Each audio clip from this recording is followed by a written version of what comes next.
Okay, now I'd like to start the show. And our first segment is News and Views, O scale, two rail modeling. And the topic is O scale on the road.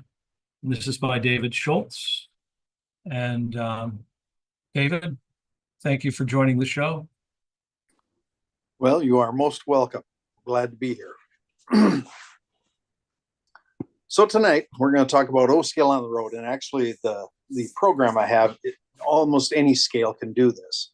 I had a good friend years ago. He used to work for a phone company, and one of his jobs was to go out into way out in the North Dakota countryside and monitor a microwave tower. And it was as long as everything was working, he basically just sat in a little office. Well, he discovered he could take modeling projects with himself out to these remote stations and work on models all day and get paid by the phone company to do it. So when I started working for the railroad, I decided, that's not a bad idea. I could do little things on the road and then build the bigger models at home. So like my passenger cars, I could build interiors and such. But anyway, if you want to show that first photo that I put on there, whoever's in charge of that. Bill.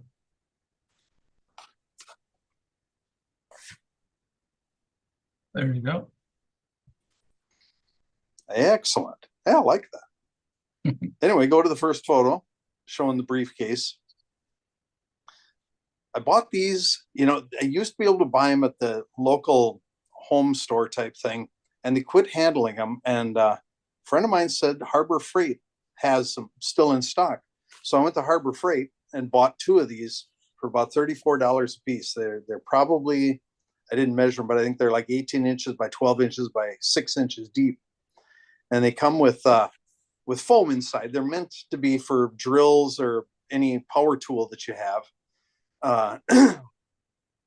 And you can tear out the foam that you need to put the parts in there. So as I get close to finishing models, I'll tear out the foam and set the car in there and pack it away. And anyway, next photo, please. Here you can see I've got a whole bunch of 40-foot trailers inside one of the briefcases, and you can see the foam in there. And when you close that lid to snap it down, it holds everything good and tight. It works out really well. So while I'm in Birmingham here for the month, I decided to bring the trailers with me and start finishing those up. Okay, next slide.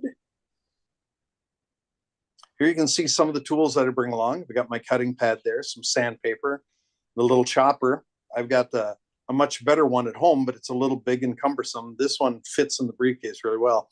I also use 3 cigar cases, and that's where I'll put my X-Acto knives, all the little tools that I need. Glues go in one. I think the next slide shows some of that a little better. Yeah, here are the middle ones carrying the glues. I've got the X-Acto blades in there. I've got some wire with me, glasses. Unfortunately, I need glasses these days to work on models. And the next one. And I even bring along some plastic. I tend to, when I have scrap plastic left over, I glue it into blocks. And then those blocks, probably 1/8 inch thick or so. And then I can use those blocks and I'll measure them up. So if I have a project that requires something that's 24 inches, I've already got some blocks already glued together. And I find that I also keep some, the 20,000s and 10,000s. And yeah, don't you love the cigar pricing?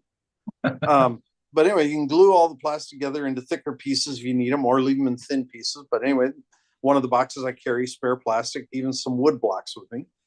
Next one. And this is a little plastic bin that I carry with me. I can wrap these items up in bubble wrap and set them in these little plastic carrying cases, clear tubs, so you can see what's inside them and snap the lid on the top and carry these with me too. And I've got a couple of those with me. I'm going to finish up some of these air slide hoppers that I started building years ago and just never really got around to doing it. I've also down there, and this is one of those things while I was working on the railroad, the Northern Pacific had a boxcar that was a door and a half. They had an 8-foot door and a 6'6" door that was used for various items. Well, I've taken 2 Atlas boxcars and I started cutting them apart, basically flat kitting them. I cut the sides off, cut the roof off, cut the floor off. And then I converted everything And I'm ready to start gluing those parts back together to make that 40-foot door and a half car. So this is some of the stuff I was able to take on the road with me. I think that's the last photo I have.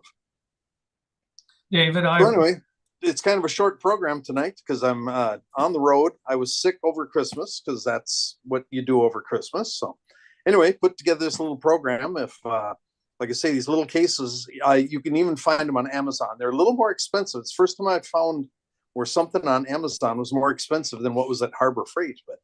But I don't know if they're closing them out or whatever. But they are handy, and they're aluminum, so they hold up really well on the road. You can bang them around a little bit and hold stuff in there nicely. But anyway, that was kind of my handy hints for this segment.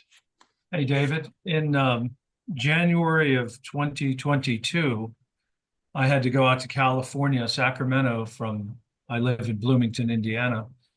And I think most of you know, I had a cancer treatment out there for a month, and I was stuck in a hotel room for a month. And what I did is I did exactly what you did.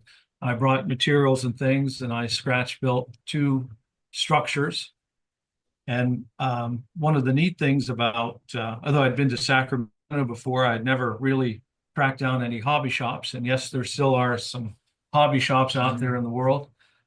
Yep. When I ran out of supplies and things, I would Uber, since I didn't have a rental car, Uber over hobby shop, and I got to know of course I can't remember the guy's name now, but the hobby shop in Sacramento, I got to meet these guys, a whole group of fellas, and told them why I was there and gave me something to do in between my treatments. And at the end of the month, I had 2 structures. So, Yep.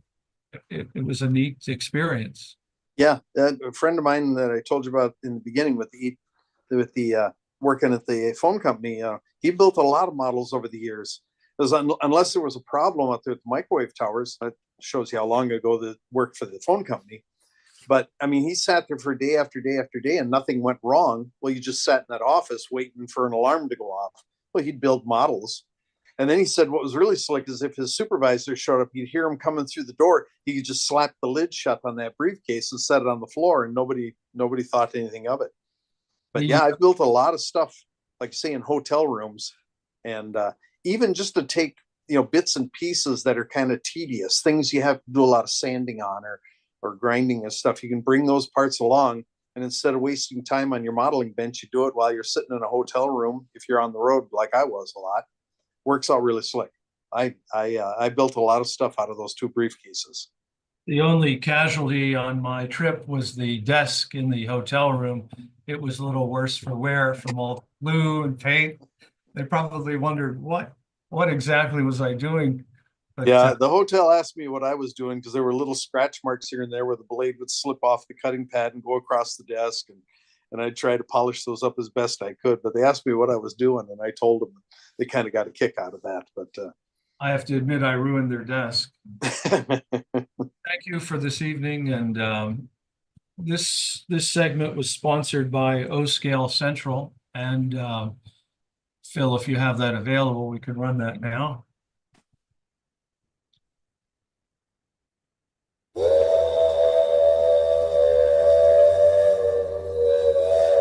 I'm David Vaughn of O-Scale Central. O-Scale 2-Rail, models built to 1:48 scale and running on 2-rail track, is the best-kept secret in model railroading. We're pleased to team with Jim Kello to introduce O-Scale 2-Rail to New Track's viewers. O-Scale 2-Rail is for modelers. At twice the scale and 8 times the mass of HO, O-Scale's heft and ease of modeling create an outstanding model railroading experience.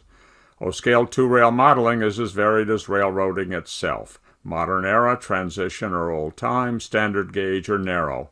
A wide variety of models is available at affordable prices. There is a supportive community and lots of shows, clubs, and events. You can explore O-Scale 2-Rail by going to our website, oscalecentral.com. You will find information about the scale and how to get started, as well as a free, searchable, scale-wide product and service guide and listings of coming O-Scale events. You will also find information about how to join O-Scale Central.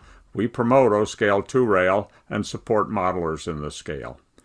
When your eyes are going bifocular, when you need fresh challenges, Keep O-Scale 2-Rail in mind. Check us out, oscalecentral.com. Thanks.